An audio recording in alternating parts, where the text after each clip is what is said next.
Good morning, everyone. Today, we are presenting our paper titled Memory Efficient Generative Models via Product Quantization. Our work addresses the growing challenge of deploying diffusion-based generative models, which have become prohibitively large. We'll show how our approach enables extreme model compression up to 13 times smaller without sacrificing generation quality. In recent years, diffusion and transformer-based generative models have achieved remarkable progress in image, video, and 3D generation. However, their growing parameter counts, often in the billions, create a severe memory bottleneck for both research and deployment. While quantization helps reduce storage, existing techniques rarely go beyond 4 times compression without significant degradation. Our motivation is simple. Can we make these models dramatically smaller, yet still produce high-fidelity images?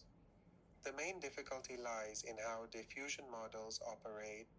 They perform hundreds of iterative denoising steps, so any quantization error accumulates over time, leading to visible artifacts.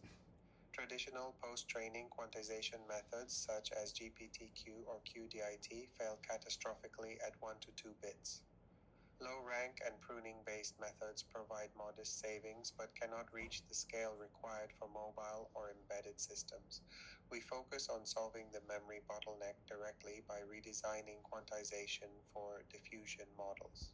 To contextualize, pruning removes redundant connections, but the achievable compression ratio is usually under 2 times. Low-rank decomposition can reach slightly higher efficiency but often demands fine-tuning and sacrifices generality. Post-training quantization reduces precision but is unstable under extremely low bit widths. As diffusion steps accumulate error iteratively, these methods quickly collapse. Hence, we need a fundamentally more expressive quantization mechanism.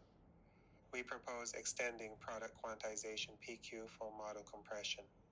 Our approach consists of 3 components. 1. Product quantization for exponentially greater code capacity. 2. Codebook compression to eliminate redundancy. And 3. EM calibration with reinitialization to preserve generative fidelity. Together, these allow us to compress diffusion transformers like DIT-XL to as low as 1 to 2 bits while maintaining quality nearly on par with full precision.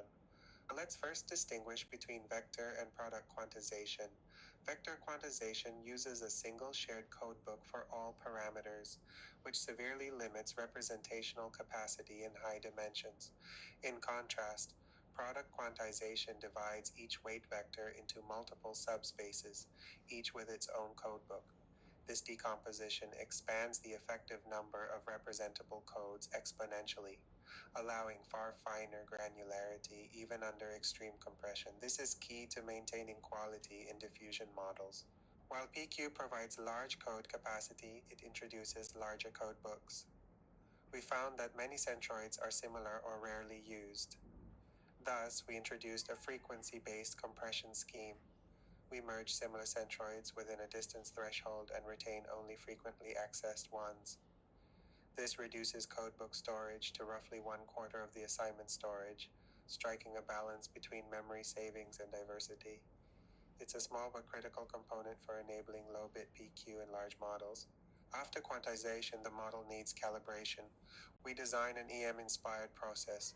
In the E step, we reassign each quantized weight to minimize output reconstruction error using actual activations.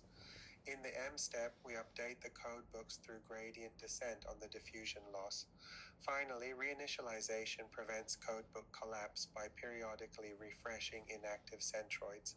This 2-stage loop refines assignments and centroids, leading to robust 1 to 2 bit performance. We tested our approach primarily on ImageNet using DIT-XL/2 and LDM4 architectures. Baselines include GPTQ, QDIT, PTQD, and our own implementation of VQ4DIT. We measure generation quality using FID, SFID, inception score, and precision recall metrics. We also evaluate across different time steps, 50, 100, and 250, to assess robustness. Our method achieves IFID 6.84 at 2 bits, compared to over 280 for GPTQ and 313 for QDIT, demonstrating massive quality preservation. Even at 1 bit, our FID remains near 14, while VQ collapses above 90. We also outperform SVDQuant on text to image benchmarks such as PixArt Alpha and FLUX.1. The compressed model produces realistic images across various bit widths, confirming that our calibration effectively controls quantization errors. To summarize, we present the first framework that successfully applies product quantization to diffusion models. Our approach compresses models by up to 13 times, achieving 1 to 2 bit precision with minimal degradation. It makes large generative models more memory efficient and deployable on limited hardware. A current limitation is that it does not yet accelerate inference speed. In future work, we aim to combine PQ with hardware-aware design to achieve both compactness and real-time performance. Thank you for your attention.